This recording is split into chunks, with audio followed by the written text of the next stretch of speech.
करता येणार आहे। कोळंबी तसेच माशांना निर्माण होणारे विविध आजार, त्यामुळे मत्स्यशेती करणाऱ्या शेतकऱ्यांपुढे मोठं संकट आलं होतं। मत्स्यशेती करणाऱ्यांमध्ये विविध अडचणींना सामोरे जावं लागत असल्यामुळे पनवेल परिसरातील बरीचशी मत्स्यशेती उत्पादन केंद्रे बंद पडली आहेत, तर काही बंद पडण्याच्या मार्गावर आहेत। यावर उपाय म्हणून पनवेल येथील खार जमीन संशोधन केंद्राचे मत्स्यशास्त्रज्ञ विवेक वर्तक यांनी खेकड्यांच्या शेतीवर संशोधन केलं। त्यानुसार पनवेल तालुक्यातील ओवळे येथील मत्स्यशेती करणाऱ्या मंदार तांबे यांनी खेकडा शेतीस सुरुवात केली असून यशस्वीरित्या त्यांचं काम सुरू आहे। या प्रकल्पाविषयी अधिक माहिती पनवेल येथील खार जमीन संशोधन केंद्राचे मत्स्यशास्त्रज्ञ विवेक वर्तक यांनी दिली। संवर्धन ही काळाची गरज आहे, कारण निखार पाण्यातील कोळंबीचे तलाव जो काही व्हाईट स्पॉट जो आजार आहे त्यामुळे बरेचसे तलाव पनवेल विभागातले बंद पडले होते। अशावेळी शेतकऱ्यांसमोर एक समस्या होती की हे तलावांमध्ये आपण गुंतवणूक केलेली आहे, तर त्याला पर्यायी आपण काही उत्पन्नाचं साधन करू शकतो का। तर अशावेळी आमच्या डोक्यात ही कल्पना आली की निखार पाण्यातील खेकडा आहे याचंही संवर्धन त्या तलावांमध्ये होऊ शकतं। आणि याकरिता आम्ही आमच्या संशोधन केंद्रावर विविध प्रयोग राबवले आणि त्या प्रयोगाअंतर्गत खेकडे तलावातून बाहेर पडून जाऊ नये याकरिता तलावाला कोणत्या प्रकारचं कुंपण की जे आर्थिकदृष्ट्या फायदेशीर असेल शेतकऱ्याला, त्याचप्रमाणे टिकाऊ असेल, असं कुंपण कोणतं करता येईल याच्यावर आम्ही संशोधन केलं। आणि त्यामध्ये प्लॅस्टिकचं जे टार्पोलिन आहे त्याचा जर आपण कुंपण म्हणून केला तलावासाठी, तर त्याच्यापासून आपल्याला चांगलं खेकड्याचं उत्पन्न घेता येतं। खेकडा त्यातून पळून जाऊ शकत नाही, त्याचप्रमाणे खेकड्याला ते चावता येत नाही। दुसरं म्हणजे ते टिकाऊ आहे, म्हणजे पाऊस पाण्यात पण ते टिकतं। त्याच्यामुळे संशोधनातून ती गोष्ट आम्हाला निदर्शनास आली की अशा प्रकारच्या या प्लॅस्टिक टार्पोलिनचा वापर आपण तलावासाठी करावा। त्याचप्रमाणे खेकडे तलावाला बिळही पाडतात, तर त्या बिळ पाडण्यासाठी आपण तलावामध्ये कौलं किंवा प्लॅस्टिकचे जे आहेत डब्बे किंवा अशा या गोष्टी जर टाकल्या तर खेकडे बिळ न करता त्याच्यामध्ये राहतात आणि एकंदरीत तलावाची नुकसानी पण होण्यापासून वाचते। कारण की बिळ जर खेकड्याने बांधायला केलं तर तलावातून पाणी बाहेर जाण्याची पण शक्यता असते आणि ती शक्यता कमी होते। तर आमचं हे संशोधन झाल्यानंतर आम्ही आमच्या केंद्रावर ह्या विषयावर प्रशिक्षण 5 दिवसांचं घेतलं, ज्याला हिरवी चिंबोरी म्हणतात, आणि तिला परदेशात पण खूप मागणी आहे। पण तसं बघायला गेलं तर त्याचंही संवर्धन आपल्याकडे फारसं केलं जात नाही। त्यामुळे या दोन्ही जाती आहेत त्या संवर्धनासाठी चांगल्या आहेत आणि त्याला मागणीही भरपूर आहे आणि परदेशातही मागणी आहे। त्याच्यामुळे अशा प्रकारचं संवर्धन कोकण किनारपट्टीवर जर शेतकऱ्यांनी केलं तर त्यांना निश्चितच त्याच्यापासून फायदा होऊ शकेल। आणि तो फायदा आमच्या प्रशिक्षणार्थींनी, त्यांचं नाव मंदार तांबे आहे, आणि त्यांनी हा ओवळे जे गाव आहे तिथे त्यांनी हा प्रकल्प अतिशय कष्टाने चालू केला। त्याच्यात ते करताना आम्ही प्रशिक्षण दिलं होतं, तरी पण त्यांना खरं करणं हे फार वेगळं असतं। त्याच्यामुळे त्यांना ते प्रशिक्षण करताना त्यांनी स्वतःचं पण खूप कष्टाने मेहनत इथे लावली आणि त्यांनी जे तंत्र वापरलं त्याचा त्यांना निश्चित फायदा झालेला आहे। त्याचप्रमाणे यशस्वीरित्या मत्स्यशेती करणारे मंदार तांबे यांनी खेकडा शेतीचा अनुभव सांगितला। मी प्रशिक्षण घेतलं खार जमीन रिसर्च सेंटर पनवेल, तिकडे वर्तक साहेब त्याच्यामध्ये एक्सपर्ट आहेत आणि आम्हाला ती माहिती मिळाली रत्नागिरीमधून, फिशरीज कॉलेज रत्नागिरी। त्यांच्याकडनं माहिती घेतल्यानंतर आम्ही इकडे प्रशिक्षण घेतलं। आम्हाला खेकडा करण्याला कारण असं की खाद्याची किंमत खूप महाग असते कोलंबी वगैरे करण्यासाठी, त्याच्यामध्ये धोके आणि रोग जास्त असतात। खेकडा दणदणीत असल्याने आणि सहजपणे आम्हाला त्याचं संवर्धन करणं शक्य आहे। आम्हाला समजल्यानंतर आम्ही खेकडा संवर्धन करायला चालू केलं।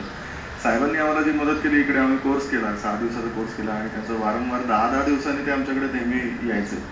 आणि याच्यामध्ये खर्च कमी कसा करावा ह्याच्यावरनं साहेबांनी आम्हाला खूप मदत केली। त्यामध्ये आता कुंपण करायचं म्हटलं, लहान जागा असली तर जरा पत्रा लावायला परवडतो, पण आता 1 हेक्टर आणि 2 हेक्टरचे तलाव करायचे तर त्याला आम्ही ताडपत्री लावली।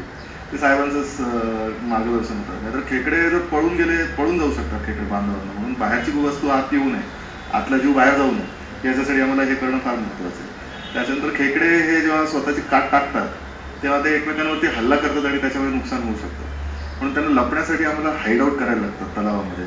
तर इतर वेळी टायर ट्यूब वगैरे टाकलं तर काम होतं, पण ते टायर ट्यूब टाकले तर 25,000 खर्च होईल। तर साहेबांनी आम्हाला 5,000 मध्ये आमचा तो खर्च बसून दिला। घराची जुनी कौलं वगैरे असतात, ती कौलं वगैरे घेऊन आम्ही त्यांची घरं बनवली इकडे, त्यामुळे खेकड्यांना लपायला जागा यशस्वी आम्ही करू शकलो। म्हणजे आमचा एकूण खर्च 1.5 लाख रुपये खर्चामध्ये 1 हेक्टर खेकडे आम्ही 10,000 नग सोडले, त्याच्यापैकी आम्हाला 6,000 ते 7,000 नग जिवंत मिळाले आणि 50 ग्रामचा खेकडा सोडलेला तो अंदाजे 4.5 ते 5 महिन्यामध्ये आम्हाला 350 ग्राम, 400 ग्राम, काही 500 ग्राम, मादीचं वजन कमी, नराचं वजन जास्त, तर याच्या असं बरंच आम्हाला त्याच्यामध्ये चांगलं प्रोडक्शन मिळालं. 2-2.5 टनच्या वरतीच प्रोडक्शन असं मिळालं. ही आमची पहिलीच वेळ होती आणि महाराष्ट्रामध्ये ही पहिली वेळ असल्या कारणाने बऱ्याच आमच्याकडनं चुका सुद्धा झाल्या, पण त्या चुकांपासून आम्हाला भरपूर माहिती मिळाली की आता याच्यानंतर यशस्वी कसं करावं. तर आमची इच्छा अशी आहे की महाराष्ट्रामध्ये शेतकऱ्यांनी नक्कीच खेकडा संवर्धन करावं. कोलंबीपेक्षा भरपूर पटीने फायदा आहे. एक्सपोर्टचं क्रॉप आहे. याला रोगराई फार कमी आहे. त्याचं खाणं फार स्वस्त आहे. 14 रुपये किलोने आपण अन्न देतो कोलंबीला, हे 2 रुपये किलोमध्ये आमचं अन्न देऊन होतं. आणि दणदणीत खेकडा असल्यामुळे त्याला काय होत नाही. 6 दिवस तो जिवंत खेकडा राहतो. विमानामधनं ट्रान्सपोर्ट करता येतो त्याला. जिवंत चीनमध्ये गिराईक खातोय त्याला. तर आम्हाला असं वाटतं तामिळनाडूमध्ये करतायत लोक, यशस्वी करतायत, केरळामध्ये करतायत, आंध्रमध्ये करतायत. तर महाराष्ट्राने याच्याकडे नक्कीच लक्ष द्यावं. आपली कोकणपट्टी जी आहे, या कोकणपट्टीमध्ये छोट्या मोठ्या प्रमाणामध्ये, छोट्या जागेमध्ये, लहान जागेमध्ये सुद्धा हे उत्तम प्रकारे करून चांगलं उत्पन्न देणारी गोष्ट आहे. आम्हाला याच्यामधनं समाधान आहे आणि फायदा आहे. आणि फिशरीज कॉलेज जे आहे रत्नागिरीचं, त्यांच्याकडनं आम्हाला चिकार मदत मिळते. आणि आता बियाण्यासाठी सुद्धा ते आम्हाला खूप मदत करतायत. आणि हा हिरवा खेकडा खरपी म्हणतात, हा सेराटा जातीचा खेकडा आहे, ज्याला आपल्याकडे स्थानिक लोकांना आपल्याला हा खेकडा जास्त आवडतो. हा अर्धा किलोपर्यंत बसतो आणि याला स्थानिक मागणी भरपूर आहे. आणि हा अर्धा किलोपर्यंत नेला तर लोक चांगले पैसे देतात. आता 2 जाती महत्वाच्या आहेत. एकूण 300-400 जाती आहेत आपल्याकडे खेकड्याच्या, समुद्री खेकड्याच्या. पण त्याच्यातल्या 2 जाती आहेत, त्यांचे गुणधर्म असा की इकडे हे 9 दात आहेत बघा. इथे 9 दात आहेत आणि इथे 9 दात आहेत. आणि हा जो खांदा आहे, त्या खांद्याला एकच दात आहे. हा 1 दात असला म्हणजे हा सेराटा जातीचा खेकडा. हा जर 2 दात असला तर तो ट्रँक्युबेरिका या जातीचा खेकडा, जो 2.5 ते 3 किलोपर्यंत सुद्धा जाऊ शकतो. ज्याला भरपूर मागणी आहे परदेशी. या खेकड्याला डोमेस्टिक मागणी आहे, म्हणजे आपल्याकडे हा खूप जास्त होतो. तर आणि ह्याचे 2 चपटे पाय आहेत. तर ह्या 2 जातीचे जे खेकडे आहेत त्यांचे हा गुणधर्म आहे. नर मादी आपण ओळखतो खालच्या शेपवरनं. आणि मग हा पोकळ खेकडा आहे की भरलेला खेकडा आहे ह्याचीच ओळखण्याची एक पद्धत असते. तर ह्या रीतीने आम्ही खेकडा संवर्धन करतो. आणि याची जी पद्धत आहे ही अतिशय शिस्तबद्ध आहे. तर शिस्तबद्ध केलं तरच याच्यामध्ये यश येणार.